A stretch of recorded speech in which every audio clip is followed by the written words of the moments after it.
Bueno, boa tarde a todos e a todas. Grazas por estar unha vez máis aquí nestas novenas xornadas sobre o Entroido de Galiza da Sociedade Antropolóxica Galega, nesta edición online como mandan os tempos, non? E as necesidades sanitarias. E, nesta quinta sesión, nesta sesión do martes de Entroido, pois tócame a min. Eu son Rafa Quintía, son antropólogo, son membro da Sociedade Antropolóxica Galega. Veño hoxe a esta xanela virtual a falarvos dun dos moitos entroidos que hai en Galicia, non?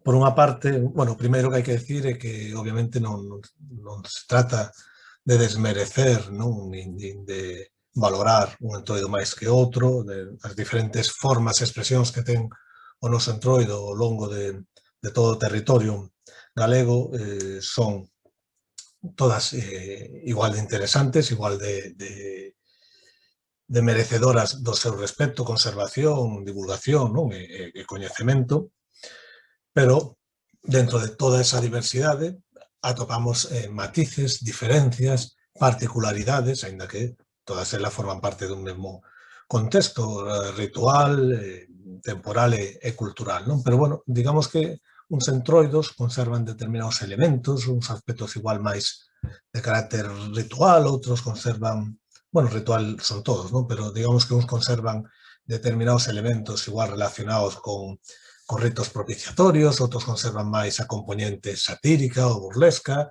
outros teñen unha potencia escénica moi interesante ou visual. Todos eles son pezas, non, deste magnífico e maravilloso puzzle que son as mascaradas do entroido as mascaradas do inverno e o entroido. Pois ben, de todos estes entroidos, pois eu quería hoxe, martes, como digo, martes de entroido, dedicar esta conferencia a falar do entroido nas terras de Manzaneda, non? Nas aldeas de Manzaneda, precisamente porque ten unha serie de particularidades e características que fan deste entroido un dos máis interesantes, sin lugar a dúbidas, de cantas mascaradas se celebran en toda Europa e que ten determinadas trazos, determinados elementos que son absolutamente únicos, non? Por lo tanto, creo que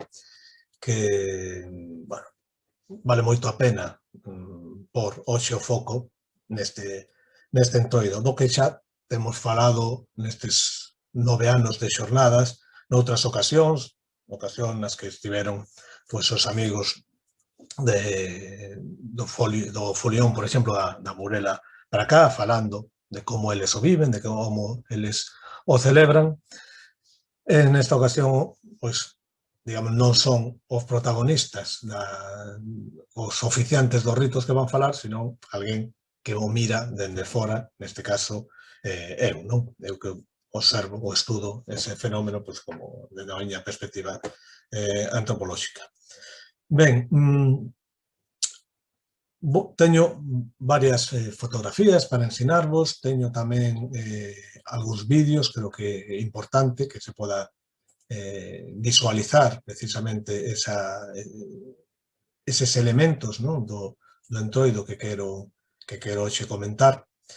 E sobre todo, como decía ao principio, é un entroido que creo que merece moito ser coñecido, aínda que ás veces sempre se debate nestas ideas de ata que punto a divulgación moi intensa pode pôr en perigo a conservación ou a práctica destes rituais da forma máis, non quero dicir máis pura, pero máis tradicional, non? Sabemos que o equilibrio é difícil. A veces, cando unha celebración deste tipo se masifica, pois corre moito risco de perder a súa autenticidade e convertirse nunha representación, non? Pero, en todo caso, a nosa obriga, por suposto, é valorizar e darlle o recoñecemento e o valor que se merecen este tipo de fenómenos culturais neste caso concreto, pois este entroido, non? Este entrudio, que é a denominación que se utiliza nas montañas de Manzaneda. E decía que conserva unha serie de trazos moi interesantes que fan desta celebración deste entrudio algo único, sen lugar a dúbidas, en toda Europa. E, ademais deses trazos significativos, pois conserva tamén outra serie de elementos típicos do entroido que nos vai permitir pois, facer un breve percorrido por algunhas das componentes máis significativas dos entroidos, non? Por algúns dos ritos máis significativos. Entón, demos xa comienzo a esta charla, a esta conferencia online sobre o entrudio nas montañas de Manzaneda, e como titulei, Máscaras xiróvagas, que é a denominación que lle dou eu, danzas rotacionais e fraternidade ritual. Precisamente, esas son os tres componentes para min fundamentais deste entroido nos que vou facer fincapé hoxe. Nas máscaras xiróvagas, na súa danza rotacional e a fraternidade ritual que explicaremos o que é. Ben, vovos compartir en algún momento unha pequena presentación pois para ilustrar algo estas ideas, non? A ver se son capaz de facelo sin que non, bueno, sin que falle moito isto. A ver, deixádeme porque sempre que andamos co tema das pantallas é bastante complexo. Bueno, tan complexo que xa estou medio perdido. A ver, un segundo, vou intentar compartir de novo, non sei que pasaba, porque teño moitas cousas abertas. Bueno, aquí, creo que xa o localicei.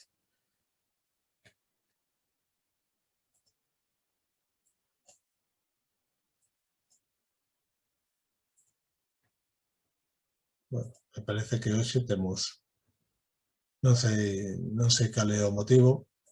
Bueno, non pasa nada, despois buscarei a presentación e iremos falando dela. Bueno, o primeiro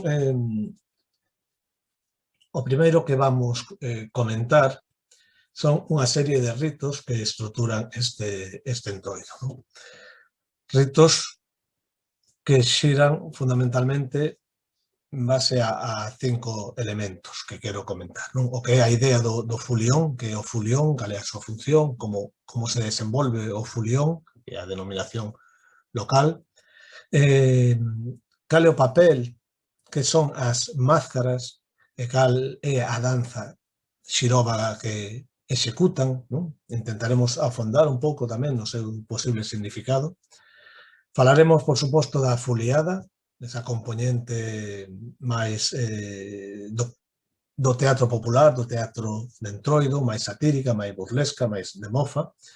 Falaremos tamén de outras componentes como as fariñadas e os ritos de enfrontamento, as loitas entre sexos tamén e a rivalidade ritualizada entre veciños. E, por último, falaremos dos ritos de comensalidade tan importantes neste entroido.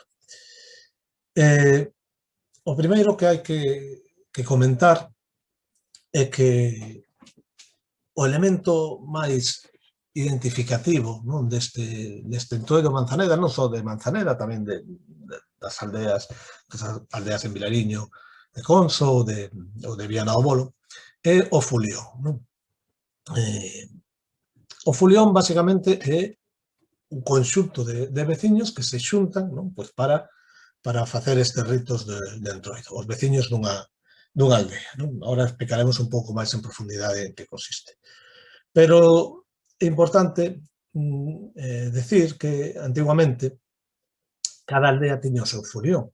Había máis xente, había máis mocidade, nas aldeas, verdade? Non sufríramos hasta os anos 50, que empeza, sobre todo, se intensifica a emigración, o abandono do mundo rural, ou a desarticulación destes xeitos de vida, fai que moita poboación marche a estes lugares. Entón, antes desta época, destas décadas, de comezo ao abandono do mundo rural galego, pois cada aldea tiña o seu folión. A día de hoxe, precisamente pola falta de xente, polo triste despoboamento do rural, pois varias aldeas teñen que xuntarse para facer un folión en conxunto. Bueno, pois é como se fose unha selección, non, de aldeas. Aínda así, sigue habendo aldeas donde teñen ou conservan o seu propio folión, como o caso de Bidueira ou de Requeixo ou de Cernado, por exemplo. Non? Nestes momentos, aparte de que durante todas estas semanas do Entroido, eles xa empezan moito antes desta semana grande do Entroido, xa empezan os folións a visitar aldeas e demais, pero digamos que hoxe en día na vila de Manzaneda, o martes de Entroido faise unha xuntanza de folións. Non? Digamos que un pouco a posta en escena de todo este fenómeno que se desenvolve de forma originaria en cada aldea. Así que o martes de Entroido, o sea, hoxe, deberían xuntarse, aglutinarse, non, os folións de varias aldeas en Manzaneda vila. Habitualmente, pois, son tres, non? O folión da Mourela para cá, que este folión que aglutina todas as aldeas que están dende a súa perspectiva pois, do río da Mourela hacia eles, é dicir, Cernado, Palleirós, Reigada, Bidueira, San Miguel, Requeixo, Trabazos, Placín, non sei, disculpade se me deixo algunha. Entón, ese sería un dos folións, o folión da Mourela para cá. Maravilloso nome, máis galego non pode ser, non? Porque cando pregunta da Mourela para cá de onde? Bueno, pois para cá de onde eles consideran que se teñen que definir, non? Parece un nome xenial, non? Que ten o seu porqué, que eles vos poden explicar, non me vou espallar niso. Despois está o folión da parroquia de Cesurís, que xunta xentes de Langullo, de Borruga, Cubeiros, Soutipedra, me parece. E tamén estaría os folións de San Martiño e Manzaneda, coas aldeas da parroquia de San Martiño. Non? Esos son os tres folións que se xuntan normalmente aí en Manzaneda. Ben, respecto do que vos comentaba do folión. Non? A función do folión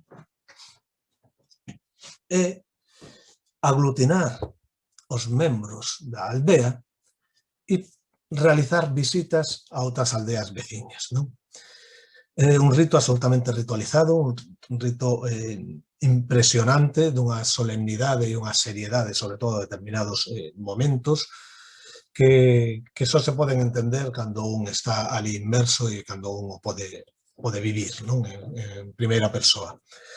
A función destes folións, destas confrarías de veciños, homes, mulleres, mozos, mozas, nenos, vellos, que se xuntan para ir visitar a aldea veciña, é fundamentalmente reforzar a cohesión do grupo, tanto do grupo propio da aldea, onde todos forman parte dese folión, non? É unha especie de hermanamento, non? De representación colectiva, pero tamén reforzar a cohesión do grupo, da comunidade local, cos seus veciños, non? É dicir, temos un primeiro grupo que é a propia aldea, pero esa comunidade forma parte dunha comunidade local de veciñanza coas súas aldeas, coas que interrelaciona durante todo o ano, e a formación dese folión e a visita a esa aldea pois é un rito de cohesión desa comunidade, non?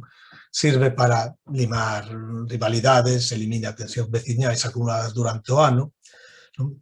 É dicir, é un mecanismo fascinante, un mecanismo social fascinante, precisamente para facilitar a integración e a vida en sociedade, comprendida a sociedade como esa trama de convivencia e de interacción entre as persoas. Non? E isto consíguese grazas ao poder de participar conxuntamente nun rito. Non? Un rito que ven como propio, como identitario, e que ademais vai ligado despois a unha serie de ritos de comensalidade, basicamente xantar ou cear xuntos ou merendar xuntos, que reforzan aínda máis esta relación. Non? Por que? Porque compartir a comida, repartir a comida cos que veñen de fora, non?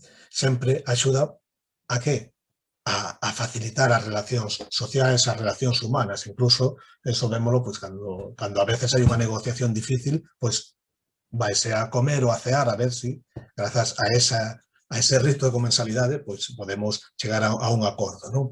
Así que, a función desas comidas coas que acaba a ronda do fulión, pois facilitan precisamente eso, non? Reducir, disminuir a posible hostilidade que hai, bueno, entre os veciños sempre hai problemas, sempre hai cuestións, non? Froito o roce, pois o roce fai o cariño, pero tamén crea tensión. Bueno, pois estes mecanismos sirven para axudar a convivencia, non? Ademais de toda outra serie de elementos que vamos a ir comentando, como o da fuliada ou os enfrontamentos ritualizados de fariña, a loita de sexos, non? Que tamén son mecanismos precisos precisamente pois, para favorecer a convivencia e para reforzar a identidade local, non? A veces a identidade local fronte aos outros, non? Hai que entender, entón, que o fulión é ese rito no que unha comunidade de veciños achégase aos lindeiros, non? A fronteira doutra comunidade veciña e ali, a través de un ritual moi serio, moi perfectamente establecido, pídese o permiso para traspasar a fronteira desa comunidade, porque as fronteiras son sagradas, o fulión non pode entrar na aldea veciña sin o permiso deses veciños que acollen, non? Entón, aí prodúcese ese momento que veremos despois da pedida do permiso. Unha vez que se concede o permiso, os veciños que chega, o fulión que chega e os veciños que acollen, os visitantes e os que acollen, e os visitados, configúranse nun único grupo, non? Fúndense, hermánanse nun único grupo que pasa a correr ou a percorrer toda a aldea levando ese fulión e toda esa forza da comunidade pois por todas as casas da aldea hasta os lindes desa propia aldea. A veces ese percorrido pois queda establecido polos propios veciños que acollen e di, pois hasta tal sitio, hasta tal punto, por aquí, por alá, non? É dicir, é como se fose unha procesión. As procesiones nos santuarios o que fan, bueno, o domingo, non? Grande, sempre nos santuarios pois hai a procesión, e a procesión que falle dar a volta o espazo sagrado do santuario. O adro, chega hasta o cruceiro, dá a volta e volve a entrar, non, na igrexa. É dicir, reafirma os límites sagrados dese santuario. Pois, de algún xeito, o folión, conformado polos que visitan e os que son visitados, percorre os límites desa comunidade, os límites sagrados tamén desa comunidade, reafirmando precisamente o espazo habitado desa aldea, dese pobo, dese grupo social que está ali establecido. É dicir, é un rito tamén de resacralización dos límites desa comunidade, non? Por outra parte, cando un fai unha visita a unha aldea, de algún xeito está facendo un don, non? E, pois, botando man do que definía o antropólogo francés Marcel Mauss das tres obrigas ou as tres grazas do don, o que acontece cando unha aldea visita a outra é que xera unha obriga por parte da aldea receptora de devolverlle esa visita. Porque esas son as tres gracias do don. Cando un dá algo, cando un ofrece un don, pois está a primeira acción que é a de dar, despois está a obriga de recibir e a obriga de devolver, non? Polo tanto, cada vez que se fai unha visita, xenérase un contradón que é a obriga de devolver esa visita, co cal este mecanismo reforza ainda máis os vínculos, os vencellos entre esas comunidades. Hai aldeas, hai comunidades que manteñen visitas mutuas dende tempos inmemoriais, non? Que son casi que son visitas obrigadas, pero que ademais están moi enraizadas no seu sentimento como aldea e nos vínculos que teñen con eses veciños, non? É algo absolutamente tamén identitario. Caso, por exemplo, destas visitas inmemoriais que son, podemos decir, sin lugar a equivocarnos, que son visitas sagradas, non? É o caso de Requeixo e Bidueira, por exemplo, en Manzaneda, ou Céndolos de Manzaneda, para que vexades as similitudes, non? Con algunhas parroquias limítrofes que comparten estes ritos, que explicaremos despois, pois o caso tamén de Castiñeira e Mormentelos, en Vilariño de Conso, ou de Reigada e Vilarmeao en Viana do Bolo, non? E que conservan tamén en máscaras, ainda que non se chame así en Vilariño ou en Viana, pero que conservan tamén un mesmo tipo de rito e un mesmo tipo de danza xiróvaga, vale? que comentaremos. Ben, entón, esa un pouco sería a función do folión, non? Non sei se poñervos... bueno, poñerei un vídeo agora. Pero antes de eso, quero comentar que nese folión donde van todos eses veciños da aldea, ábreno unhas personaxes fantásticas, increíbles, uns auténticos oficiantes deste rito, ainda que aquí ofician todos, que son as máscaras, non? As máscaras, que a denominación para estes personaxes, é unha denominación que está moi estendida en moitos lugares, non só de Galiza, senón tamén no País Vasco, que chaman algúns máscaras. Máscaras tamén era o nome xenérico para os enmascarados, por exemplo, nos entroidos tradicionais de Xermade, en Lugo, na Carrachá. Bueno, é un nome habitual, non? Como é habitual usar nomes de peliqueiro, chocalleiro e demais. Sempre estes nomes xenéricos para referirse a estes seres tan extraordinarios, non?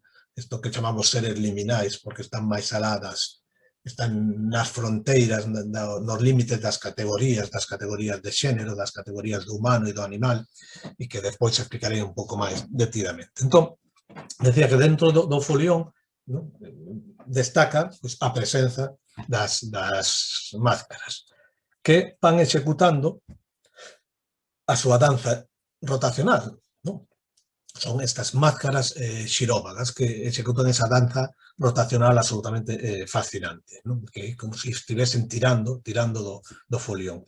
O folión, non o dixen, pero o folión é unha forma tamén de aglutinar toda esa comunidade e dotala dunha voz propia e única, que é o toque do folión. Cada aldea, cada folión ten o seu toque. Cada folión ten o seu toque único e intransferible. E ese toque execútase con grandes bombos e co toque de cornas. E tamén co golpeo, coa percusión de idiófonos improvisados como son eixadas, gadañas, e demais instrumentos apeiros de labranza que son golpeados con martelos ou con outros ferros acompasando ese ritmo. O sea que o folión vai ligado ao poder do son, ao poder do toque do folión.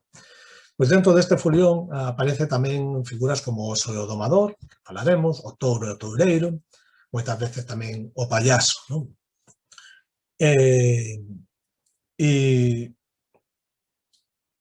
E tamén, dentro de todo o entroido, é de destacar outro elemento que sería o entrudio, un destes monecos de palla, igual que o lardeiro e a lardeira que comentaremos despois. Entón, creo que é o momento de porvos un pouco o arranque dese folión. Vou por un vídeo onde chega o folión e vai facer a visita. Entón, vamos a acudir ao momento ritual máis solemne e máis emotivo, que é o momento de pedir o permiso para entrar na comunidade veciña.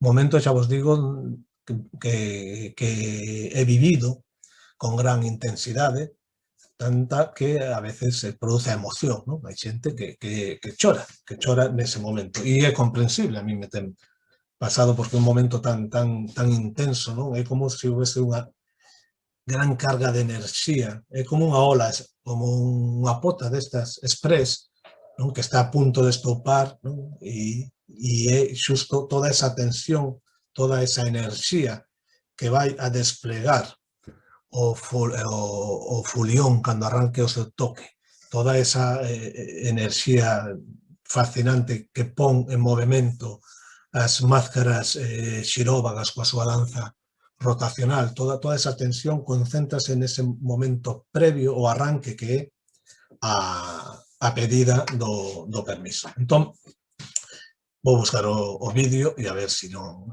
a ver se agora dou compartido que quería. Aquí está.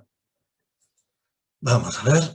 Ben, pois vamos a dar a play. Igual non escoitades moi ben, pero contextualizo o que ides ver. O que ides ver é o folión que chega aos lindes, non? A fronteira da aldea e vai pedir o permiso. O permiso pides en verso, por suposto, e despois, dende a aldea que acolle, repítenlle, responden en verso. É como se fose unha especie de regueifa, non? Moitas veces hai unha parte de retranca, de sátira, de broma, podenlle mandar algunha broma aos veciños que acollen, tamén louvanzas, alabanzas, as boas relacións que ten, e despois a última parte é xa o momento que pide o permiso. Os outros o mesmo, pois agradecenlle a visita, lánzanse algunhas veces algún chiste, algunha brincadeira, e concédenlle o permiso para que arranque o folión. O folión, o arranque, comeza co toque das cornas. Hoxe en día son cornas típicas destas dos pastores da serra, cornas de metal, pero antiguamente serían cornas como estas, de boi ou de vaca, non? Que eran as tradicionais que utilizaban os pastores nas montañas e nas serras para congregar o gando. Arranca o toque e comeza o folión coa execución da danza. Vexamos entón este momento absolutamente impresionante.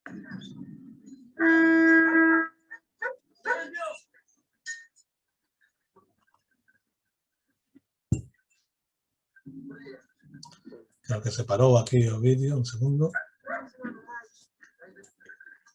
Bueno, xa empezamos con estas. Non vos preocupedes, vamos a reiniciar. Entón,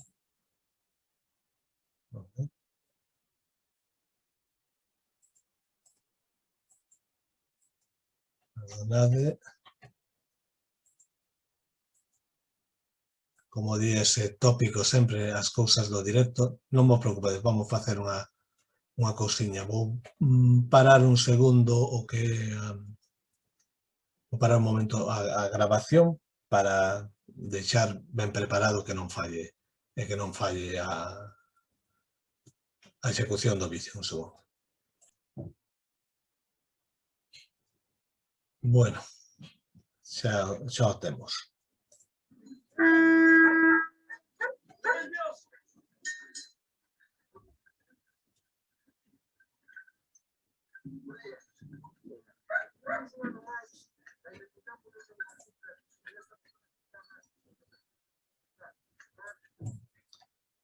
Bueno, pues non sei que pasa co vídeo que se detén.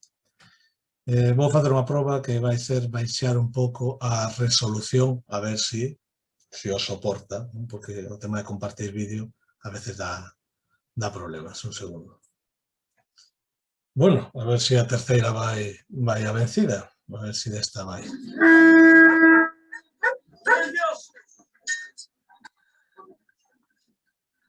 Pois parece que non. Parece que non vai tampouco. Non sei, intentarei, mentres vou preparando isto, intentarei buscar unha solución e continuamos agora. Bueno, parece unha broma, parece un chiste, pero non é. Eu creo que agora debería ir. Non sei que pasa, no momento de compartir, pois parase o vídeo que fixen e baixar pouco a resolución que estaba en HD desta emisión e cambiar o reproductor a ver si conseguimos. Fixe unha proba aí, non sei, vamos a ver agora se vai.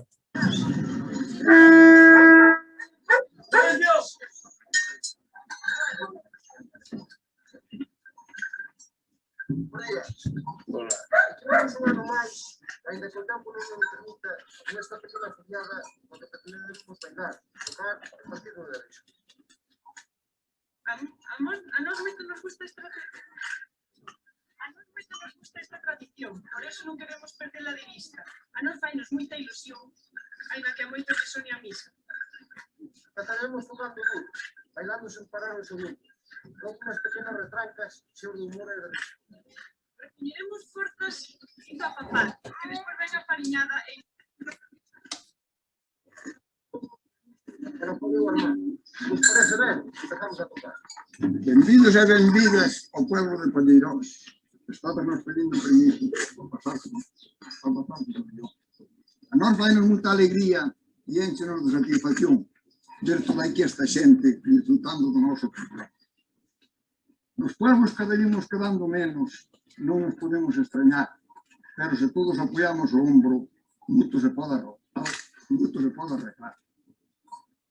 E agora teño que vos dar o permiso e dou-volo de corazón para que vos podades pasar con ese podión. Que toquen as cornas e os bombos e as enxadas ao mesmo compás e que todas esas máscaras que non paren de brillar. E agora te dou o permiso, compañeros e compañeiras, podéis empezar a tocar hasta a esplanada do Porteleiro, que allí será o final.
Bueno, por fin conseguimos poñelo. Despois seguiremos vendo. Bueno, como vedes, é un momento moi solemne, ¿no? Ata tal punto de que hai nervios, ¿no? Pues, hai moita expectación, ¿no? nese intre da pedida de permiso. Vedes como os veciños de Palleirós incluso falan compañeiros e compañeiras, ¿no? Sentíndose todos partícipes, membros desa mesma comunidade, como indican ata onde ten que chegar o folión percorrendo, non? A partir de aí, o ritmo deste toque impresionante e tirado toda esta comitiva, de algún xeito arrastrada pola forza rotacional das máscaras xiróvagas, van percorrendo as casas da aldea, parando en cada casa onde a comitiva é recibida con viño, con bebida, con doces, con comida, non? Aí comen todos xuntos, paran e siguen executando esa danza en cada casa, nos lugares máis significativos da aldea, nas prazas, nos cruzamentos, nos sitios onde é máis doado, non? Executar a danza. Van percorrendo durante tempo, pode durar 1 a 2 horas, depende do tamaño da aldea, do tamaño da comitiva, do que se paren, do número de casas. Normalmente, se hai un difunto, obviamente, esa casa omítese, pásase en silencio. Hai outros casos, noutros centroidos, por exemplo, estou lembrando os caretos, non? En Portugal, onde entran na casa onde hai un defunto e rezan pola alma do defunto, as máscaras, non? Os oficiantes do entroido como seres que están por riba das categorías, como os auténticos executores, non? Oficiantes do rito sagrado, teñen a potestade de entrar incluso e rezar polas almas. Noutros casos sabemos de enfermos que son sacados á porta da casa para ver pasar o folión, para ver pasar as máscaras ou os boteiros, por exemplo, o caso de Vilariño, que está ao lado, o sea que é algo absolutamente serio, non? Vedes que é unha comitiva, é como unha procesión, non? Eu sempre digo que o Entroido é algo moi serio, isto non é un cachondeo, vale? Ten momentos, por suposto, a festa de cachondeo, pero estes ritos tan sin lugar a dúbidas ancestrais non son unha broma. A partir de aí comeza todo este percorrido con esa danza da que iremos falando, non? E é no medio desta comitiva onde van aparecendo eses outros personaxes. Esas outros personaxes que acabo de citar, como o caso do oso, o domador, poñamos aquí, a ver se salta unha imaxe que tiña eu. Bueno, non sei se vos sai unha imaxe en pantalla, non sei que está pasando hoxe con isto, pero vamos, non me dera nunca problemas e hoxe me está dando problemas para compartir todo o que quero compartir. Non sei, terei que vou ter que volver a parar un segundo e ver que pasa coa configuración. Non sei se ten que ver coa calidade porque volvín a subir a HP. En todo caso, se non conto volo e xa está. Decía que participa o oso e o domador. O oso é un dos personaxes máis arquetípicos dos entroidos en toda Europa. Moi coñecido en Galicia o caso do oso de Salcedo, da Pobra de Brollón, que é un dos auténticos protagonistas da celebración ali, pero non é un caso único, non existe, xa vos digo, osos en moitos sitios, entre eles, pois aquí nas aldeas de Manzaneda e en toda Europa. Normalmente vai con outro personaxe, un feo, un mascarado, que fai de domador. No caso do oso daqui dos folións de Manzaneda, leva uns toxos colgando por diante, por detrás, que lle sirven para arrimarse a xente, refregarse contra eles e pinchalos, non? Faise esa broma. A presenza destes seres, destas máscaras zoomorfas no entroido, está perfectamente estudado por etnógrafos europeos, entre outros, dende hai moitas décadas, non? E non é nada casual. A saída do oso da súa cova marca o final da hibernación, marca o final do período invernal e a chegada da primavera. Por lo tanto, tendo en conta o carácter ritual do entroido como a última mascarada do ciclo festivo da invernía que dá paso á chegada da primavera, é normal que apareza o oso marcando precisamente o carácter temporal e simbólico do que está en xogo nesta celebración que é o entroido, precisamente a chegada, a correcta chegada da primavera, verdad? Entón, aí temos o oso facendo acto de presencia, aparecendo neste momento ritual do ano. Temos tamén o touro, a vaca, a veces son touros, a veces son vacas, basicamente os animais que aparecen no entroido, podelo ver tamén en Viana do Bolo, con mula, ou en Laza, coa morena, ou en Maceda. Son bóvidos, touros ou vacas, e équidos, mulas, burros ou cabalos, non? A parte, por suposto, do oso, en algúns casos tamén a serpe. A serpe, o oso e o cervo, que aparece noutras mascaradas tamén de Europa e na Península Ibérica, ten un carácter de animal relacionado coa renovación, coa rexeración do ciclo, non?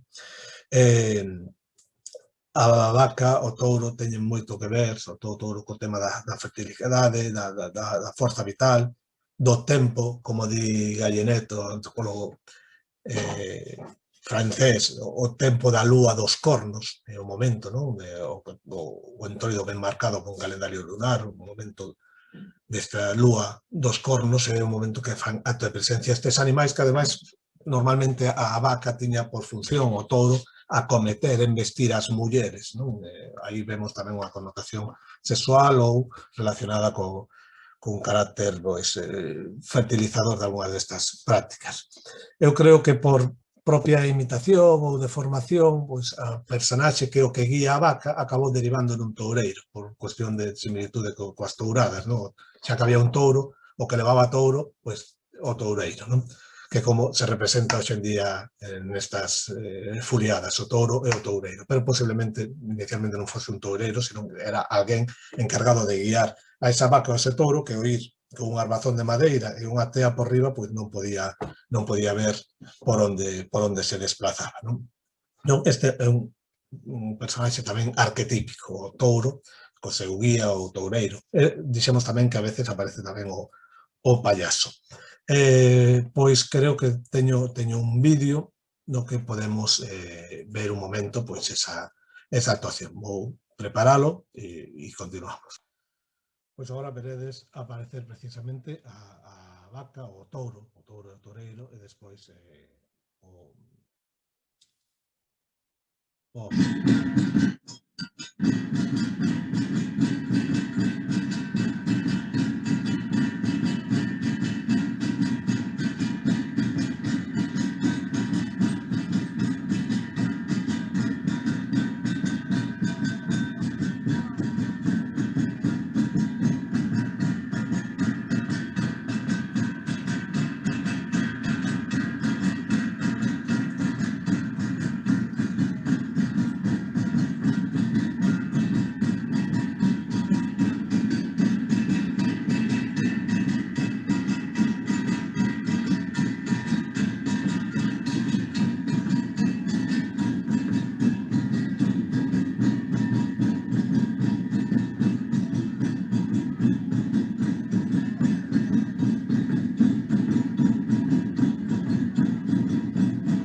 bueno, vedes, non, cal é a función que executan estes personaxes. Mentres nun plano, no fondo, temos as máscaras realizando a súa danza, pois noutros planos acontecen outras cousas, non? Dentro deste rito conxunto que é o fulión, pois temos ese aspecto máis lúdico, pero en que parezca lúdico ou unha brincadeira, ten tamén unha seriedade, un carácter interesante. Vemos o comportamento do touro embestindo a xente, non? Facendo ese xogo. Xa digo que inicialmente, e en moitos sitios ainda se conserva así, é as mulleres as que se embiste, e vemos tamén o oso, pois, arrimándose a xente, aí se vía tamén unhas mozas, non? Sempre hai ese xogo, non? Esa loita aí entre sexos, onde se chega e refrégase picando cos toxos, non? Bueno, tamén o fan con homes e con outras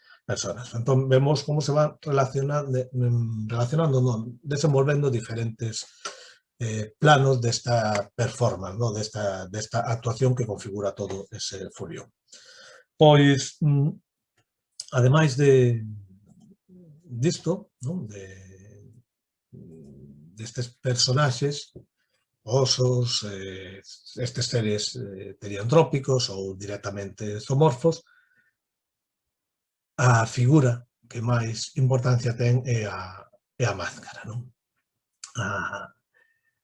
A máscara é precisamente estes seres encargados de executar a danza percorrendo todos os lugares da aldea. E vamos describir. Vamos por pois algunha fotografía. Esperemos que podamos facelo. Ben, eu entendo que deberíades estar vendo unha fotografía, pero non me sai o marco. Entendo que sí, entendo que estades vendo unha fotografía dun conxunto de máscaras. Aí podedelas ver pois danzando. Vou por algunha imaxe máis onde se aprecie pois a súa vestimenta, que é o que quero comentar agora, non?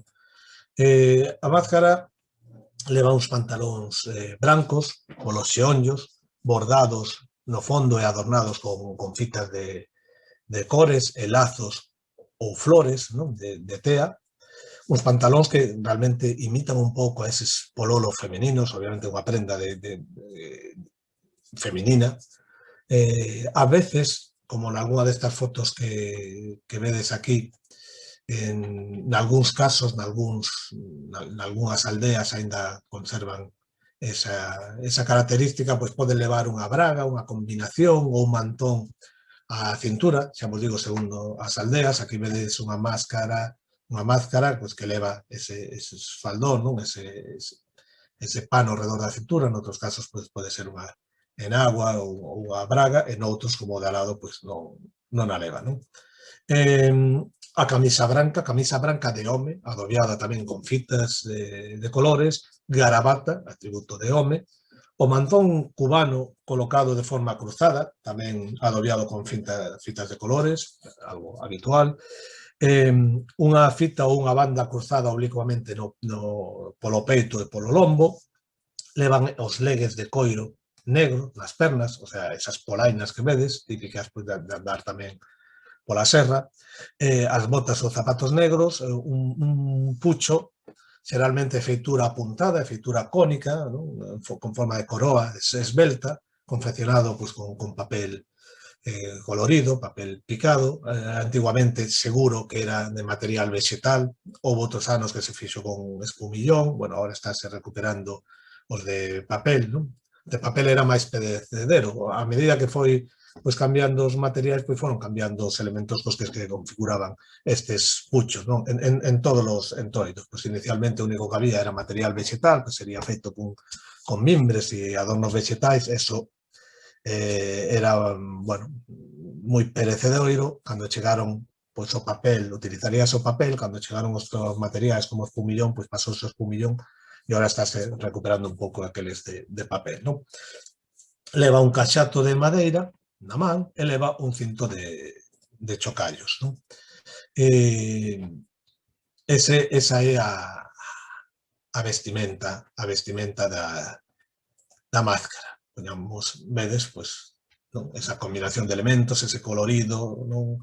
Todas esas fitas, eses adornos florais, bueno, aí vese perfectamente a forza estética e visual destes personaxes, non? A combinación, precisamente, de elementos, como vedes, masculinos e de elementos femininos nun mesmo traxe é algo tamén recurrente, habitual en todos os entroidos e todas as mascaradas europeas. E, como vos digo, tampouco é unha casualidade, non é de que boten o primeiro que atopan, non. Vese perfectamente como estes seres que levan a carga de executar a parte fundamental dos ritos, sexan as máscaras, sexan, noutros casos, os cigarróns, os periqueiros, os felos de Maceda, os felos de Esgos, que dame igual. O que atopamos é unha combinación e unha mestura premeditada de prendas masculinas e femininas, non? Normalmente, da cintura para arriba, pois levan prendas de home, camisas de home, garabatas de home, pero da cintura para baixo, pois levan prendas de mulleres. Eses pololos, non? Son de muller. O caso da vestimenta do cigarrón, ou do felo, ou do periqueiro, e tamén de orixe feminino, seguro, non? A reelaboración destes pololos, pois adornados con moitas máis cousas, non? Hasta desenvolverse neses pantalóns tan sofisticados. O mesmo pasa cos felos. Os felos tamén, por exemplo, de Esgos, non? Despois levan mantóns de muller, floridos, fitas de colores, é dicir, reúnese nunha mesma personaxe elementos que fan que estes seres estean máis alá das categorías de xénero, que reúnan nunha mesma entidade o poder do feminino e o poder do masculino.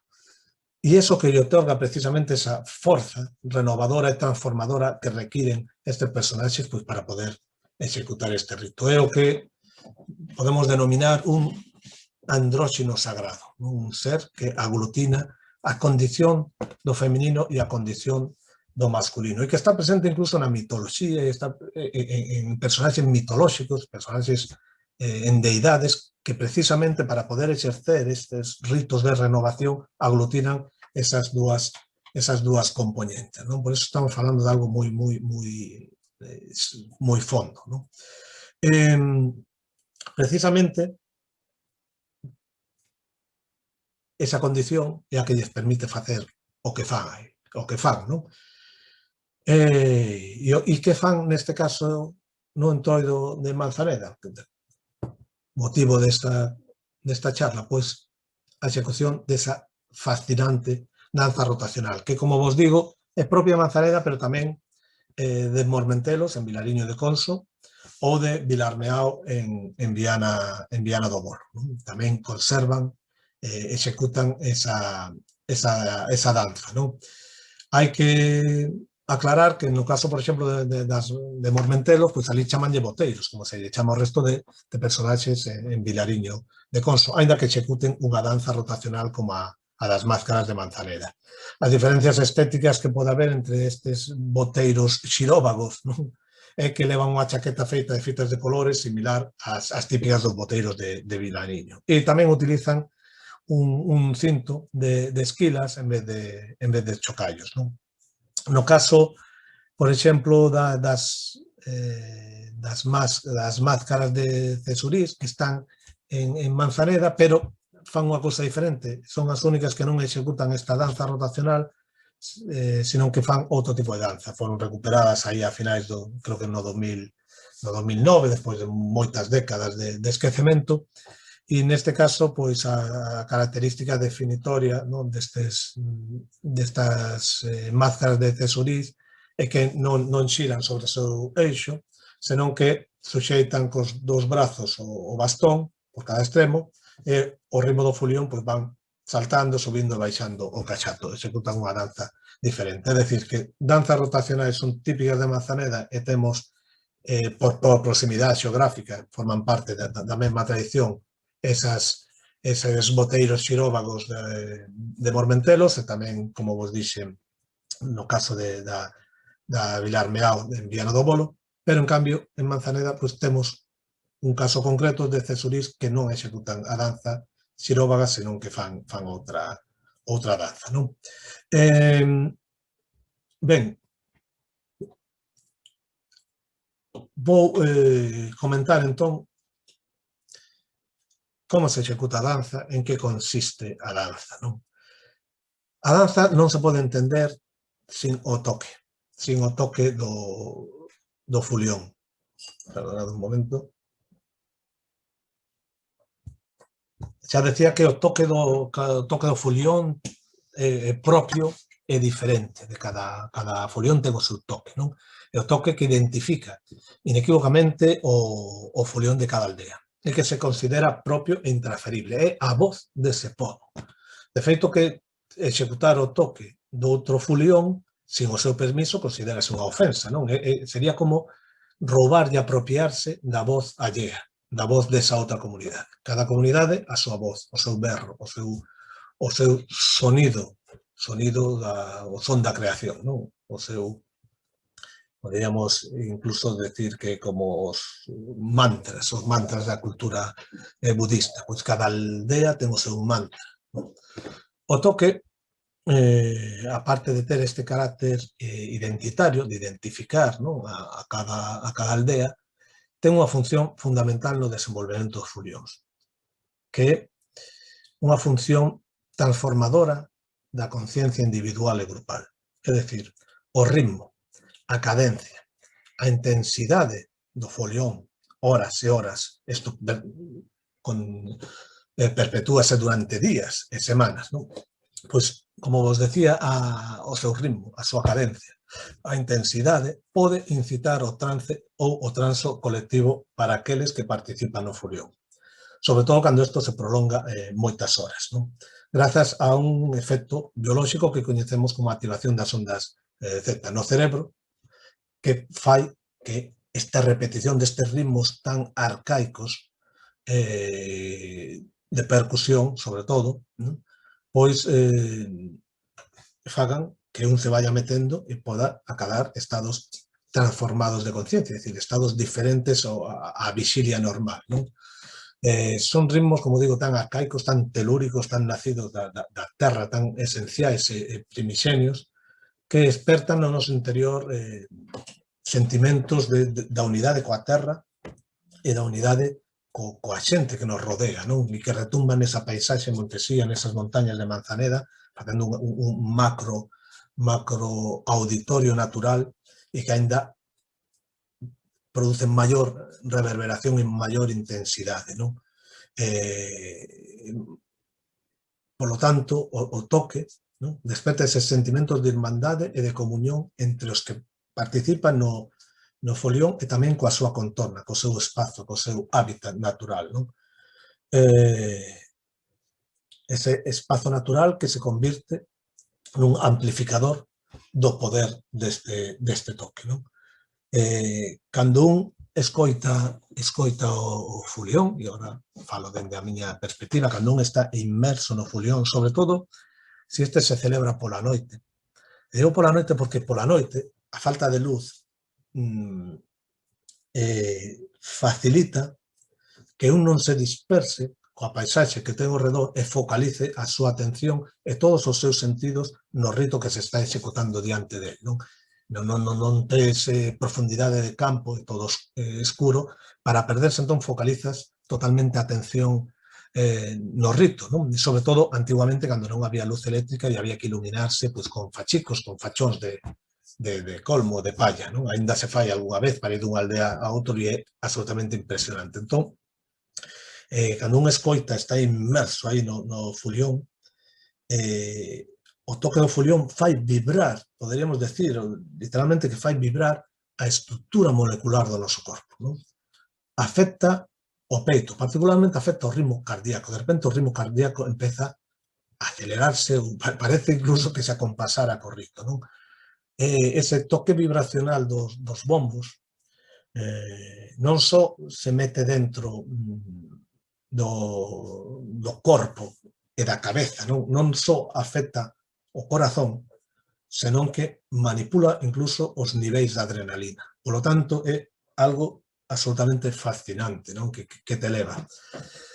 Por desgracia, este ano, por todo o que está pasando, non poderemos vivir a forza dese toque, co cual eu estarei un ano inteiro co mono, porque sempre que chega este tempo, un ten a necesidade de peregrinar a estas montañas para sentir a forza renovadora dese toque. E un volve a casa co toque dentro do corpo, na cabeza, é algo absolutamente,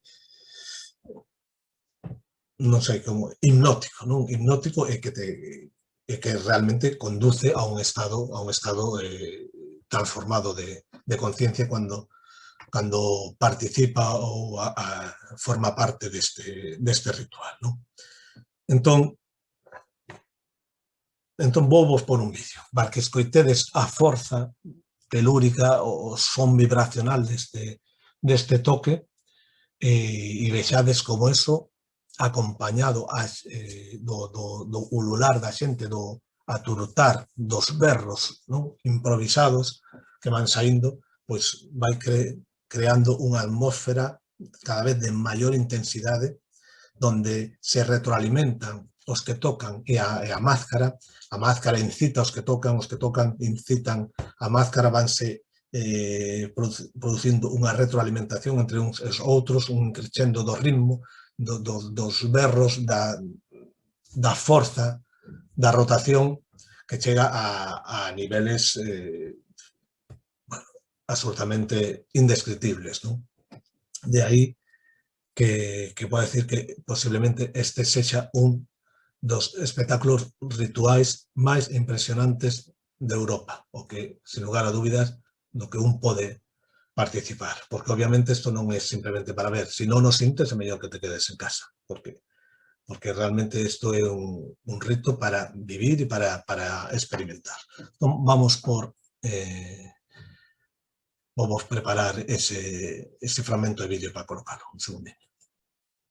Bueno, neste caso, eu a grabación do outro ano non ten a mesma calidad que a outra, non tiña, neste caso, neste vídeo concreto non tiña a cámara profesional feita con móvil e non había esa luz, pero creo que precisamente por eso tamén, ¿no? Polo propia falta de visibilidade ou de nitidez, aínda se intensifica máis, non, a emoción do toque e da danza. Vamos entón con isto.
Bueno, como vedes, é absolutamente hipnótico, non? Poderemos estar horas vendo, pero bueno, vai sendo hora tamén de ir chegando un pouco ao final ou as conclusións, non?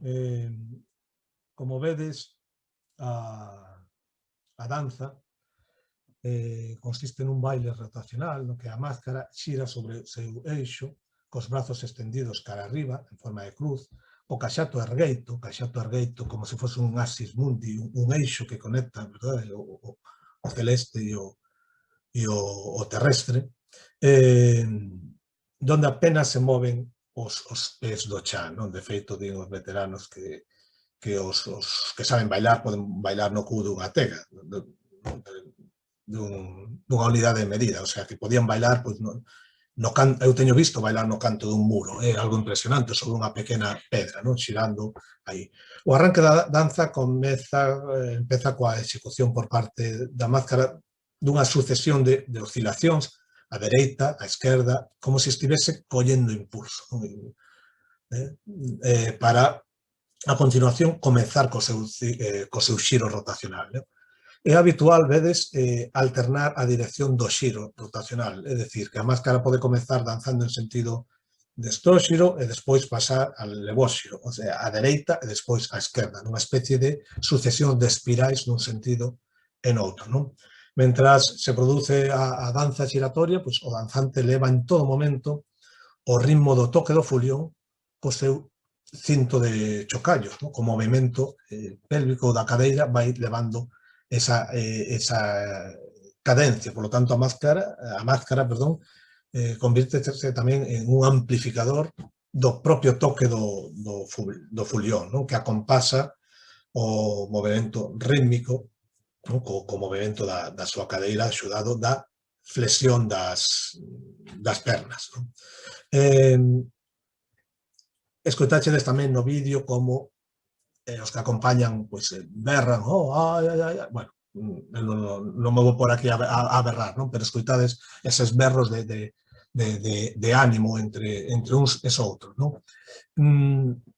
A danza, como calquera outra danza, pois compónse unha serie de elementos básicos que se interrelacionan para lograr, pois, o seu fin, non? O seu fin último e tamén o efecto emocional que transmite o público e o propio danzante. Estes elementos teñen que ver co movimento, non? que se ve acrecentado coas fitas de colores que colgan do traxe, o ritmo, a expresión corporal, a posición do corpo, a expresión facial, seria, o sea, isto é algo serio, isto non están bailando reggaetón, non? Isto é unha danza ritual sagrada e execútana con esa seriedade e esa responsabilidade do que teñen entre manos, non? O que é a xestión do espazo, o estilo, bueno, todos esos elementos están presentes, non? Digamos que hai unha estrutura. O espazo pois ten que ver tamén cos patróns do piso, do chan e coa forma do corpo, non? É importante a colocación, como está un asentado sobre o terreno, como dispón as mans para poder executar a danza, non? É importante o tempo, as variacións rítmicas, tamén é algo a salientar, porque vemos como a danza pode ir crecendo, vai crecendo na intensidade rítmica do toque ata chegar a momentos de case éxtase colectivo, non? E que van acompañados deste oulear dos membros do folión, non? Este azuzar a danza, non? É algo fascinante.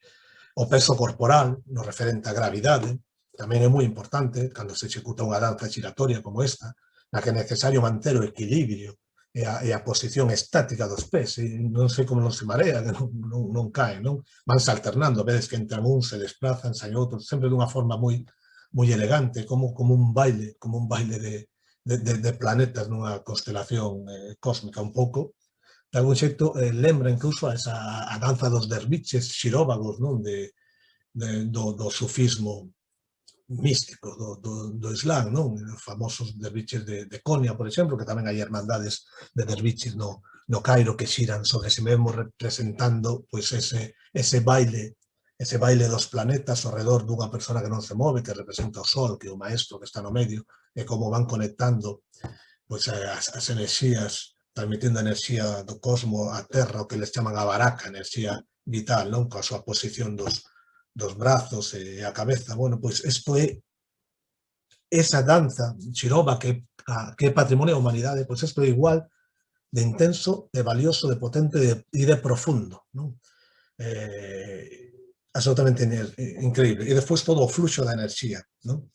Que se refire ao tempo, ao movimento, no que vai fluindo libremente, o movimento e fluir da danza, que se vai remarcando polo ondear das roupas, pois as roupas adobiadas con fitas de colores, os mantóns, os flocos, non? Pois todo ese fluxo de enerxía que se fai presente no momento da danza é fascinante, non?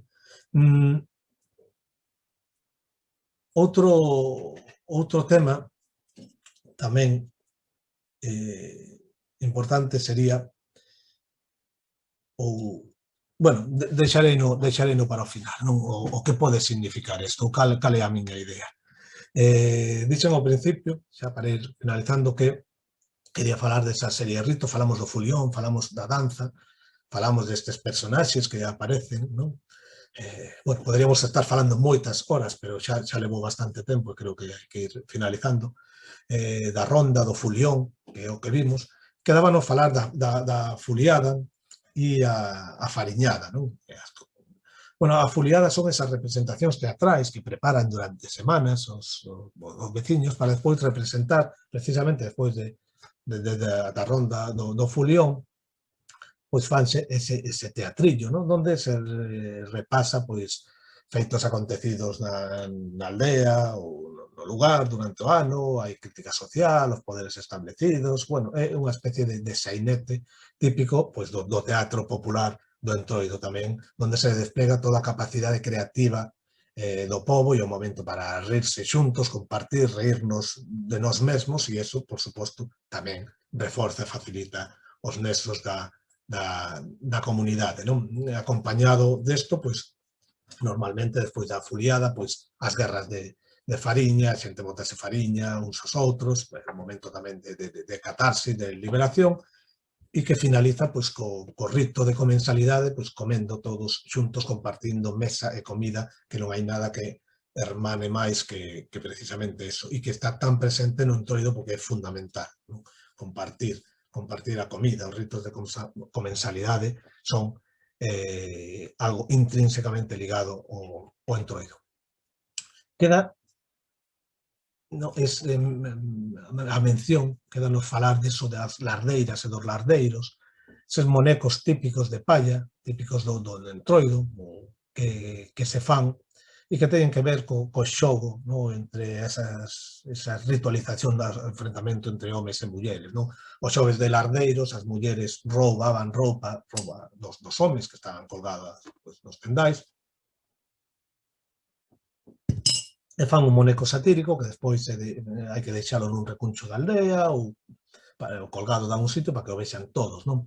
E os xoves de comadres, pois tocalle aos homes pois devolverlle a mofa ás mulleres confeccionando un moneco similar, pero esta vez con forma e roupas de muller que tamén lle rouban nos tendais e que pois, se colga así nun lugar da aldea. Como sempre, como monecos satíricos, pois teñen grandes peitos, os homes pois teñen un carallo feito ali con un carozo ou que sexa, non?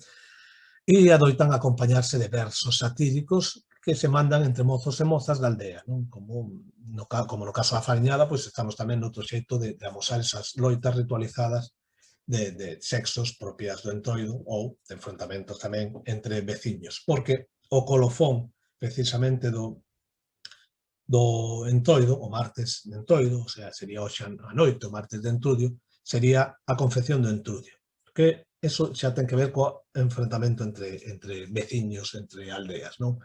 Son estes monecos que hai que deixar agochados na aldea veciña sin que eles o vexan, sin que eles o atopen, a veces tamén acompañados con eses versos, e que, se non o descubren, e o día seguinte, xa mércores de cinta, pois danse de conta de que lle deixaron o entrudio, pois teñen que cargar con el todo o ano, e iso pois é unha ofensa, non? É unha ofensa, é un acto de sátira e de burla cara aos veciños e vense condenados a cargar todo o ano pois, con ese moneco que representará todo o malo que se deixa atrás. Non todos os monecos de entroido representan o mesmo, non todos os mecos representan o mesmo. Hai algúns que representan o que se deixa atrás, o malo, o que se escorrenta no entroido, e outros, en cambio, representan o bo que chega, non? A enerxía revivificante e revitalizadora do entroido. Neste caso, este entrudio é algo despectivo que se lle deixa na aldea veciña e se non o atopan, porque se o atopan devolvencho, entón estamos toda a noite do martes así vigilando as nosas fronteiras para que non nos deixen o entrudio e ti o podas devolver, porque o que quede con el o mércores de cinta é o que ten que padecelo todo o ano. Entón, vemos tamén outro rito tamén moi interesante, con moitas conexións con outros, como de as aradas rituais ou dos atranques, dos generais do Ulla, tamén esas que forman parte desas confrontacións ritualizadas. E iso sería, digamos, o último rito de clausura do entroido. En canto a que pode significar esta danza? Bueno, a orixe é incierta, obviamente, para eles é algo tradicional, remontase a moito tempo, non era unha danza pastoril, pero, como teño dito moitas veces, decir que unha danza pastoril non explica nada sobre o que é, como se decimos, non sei, unha muller, unha danza de asociacións culturais. Bueno, pois, que a fixeran os pastores, claro, os pastores era o que se dedicaba a xente, non? Pero, para min, tendo en conta o carácter das danzas rotacionais, tendo en conta o significado profundo do entroido relacionado con eses ritos de expulsión do inverno e das forzas que manteñen morta a natureza e a luz e estes ritos explícitos que hai nos nosos entroidos galegos de regeneración da natureza, regeneración da vida, pois para min esta danza entronca con moitas das danzas rituais que existen no mundo con estes fins propiciatorios, non? É dicir, que nas diferentes culturas da Terra existen danzas para dar grazas ás divindades, para producir a chuvia, para favorecer as colleitas, para favorecer a caza, para favorecer as sementeiras, o sea, non é nada novo, eso existe en moitas culturas, por tanto tamén podería existir aquí. Danzas tamén rituais para o éxtasis, danzas para curar, hai moitos povos, o Sukun do Kalahari, executan unha danza comunitaria para curar os enfermos, non? Unha especie de, esos denomínase pois, a curación comunitaria. Así que hai danzas para divertirse, hai danzas para honrar, hai danzas para o combate, hai danzas para participar unha comunidade, hai danzas de todo tipo, non? E tamén hai danzas para mover o mundo, para propiciar a rexeración anual da vida, que é o que está en xogo no Entroido. Así que, dende a máis remota antigüedade, os seres humanos danzamos, non? É unha das actividades máis significativas das colectividades humanas. Por eso se di que a danza é o medio privilexiado para despertar o psiquismo colectivo da tribu, decían, non? Na arte parietal, o sea, no paleolítico, nas pinturas rupestres do paleolítico, xa aparecen figuras danzando, figuras enmascaradas danzando, vestidas con traxes de pelicas de animais, posiblemente chamáns, practicando ritos relacionados pois, coa caza, coa fertilidade, coa curación, coa viaxe ao mundo dos espíritus, non? Esa é a importancia da danza, o sea, é algo que acompaña o ser humano dende as súas orixes, non? E que está en todas as culturas, e que forma parte dos ritos de iniciación, dos ritos de paso.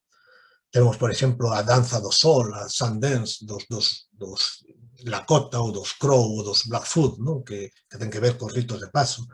Temos as ceremonias sagradas, por exemplo, no Antigo Egipto, onde bailar era esencial para as festividades agrícolas e religiosas, non?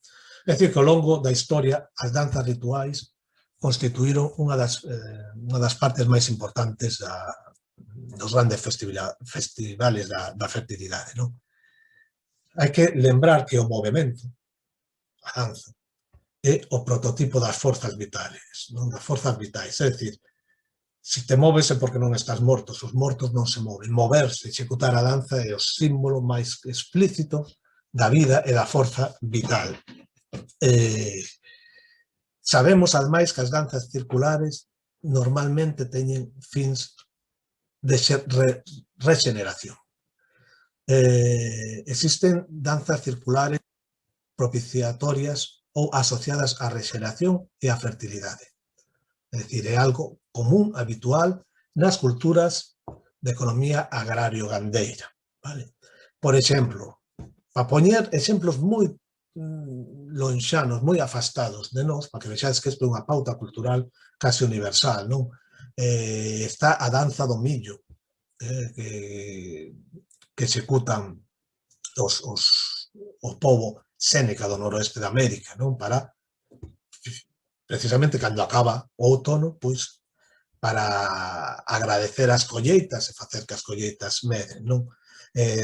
Incluso os apaches tiñan a danza do búfalo antes de ir a cazar, para facilitar precisamente a caza, non?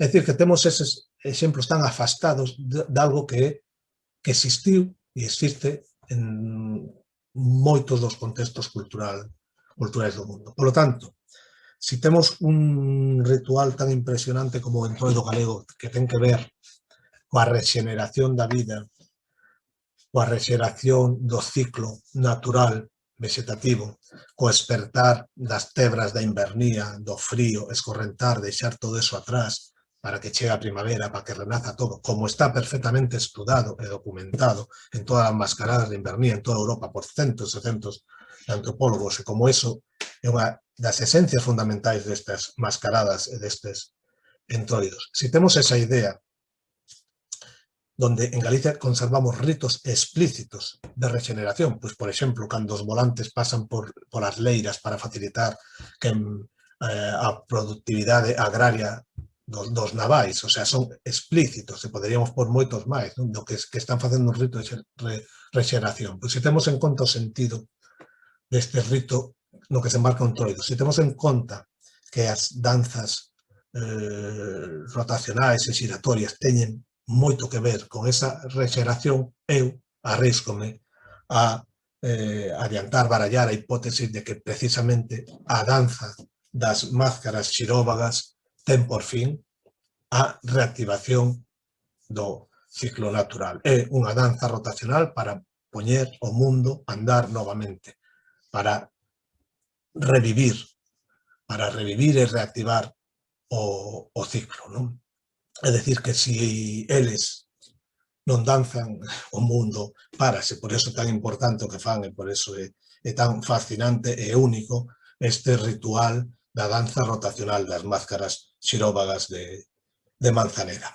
Remato dicindo que comentaba nun artigo, un traballo que fixen sobre isto precisamente nun especial que sacamos o ano pasado, hai 2 anos, no 2019, un especial da Sociedade Antropolóxica Galega sobre o Entroido, pois falaba precisamente de que hoxe en día, nos estudios da física moderna, non?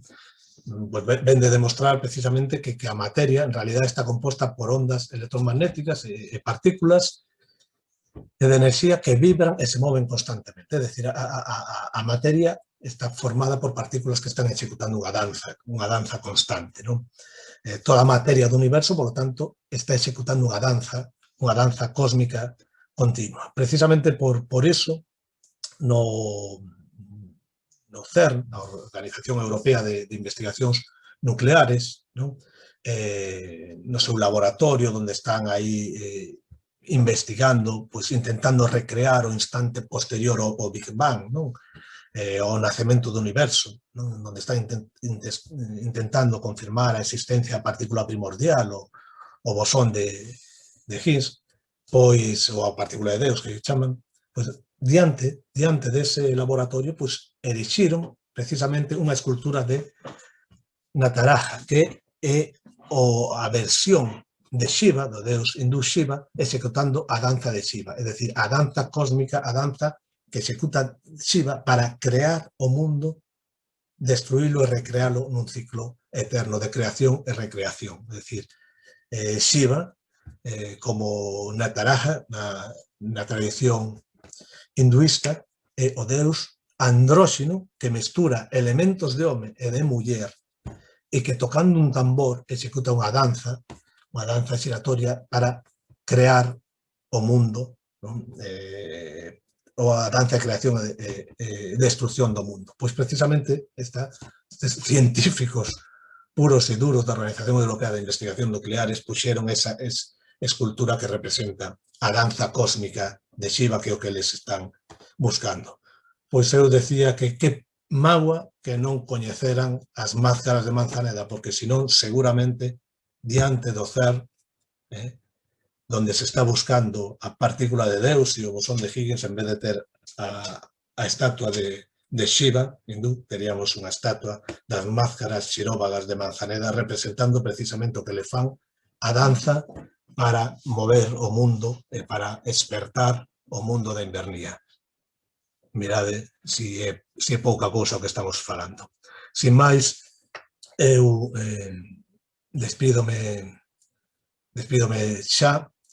Desculpade se houve algúns problemas técnicos, son as cousas que pasan. Podería ter posto moitas máis fotos, pero creo que preferín, ao final, recapacitei e creo que non hai imaxes que podan describir realmente a potencia escénica e intensa e emotiva deste rito. Puxen un par de vídeos. Creo que isto realmente hai que velo e hai que vivilo, así que prefiro deixarvos coas ganas para que algún día decidades con todo o respeto que isto merece, peregrinar ata estas montañas para ver a estes seres sagrados que executan a danza que move o mundo, que son as máscaras xiróvagas. Sin máis, boa noite, espero que fose do voso interese e que viva o Entroido, o Entrudio, e que viva tamén o Entrudio de Manzaneda. Moitas grazas.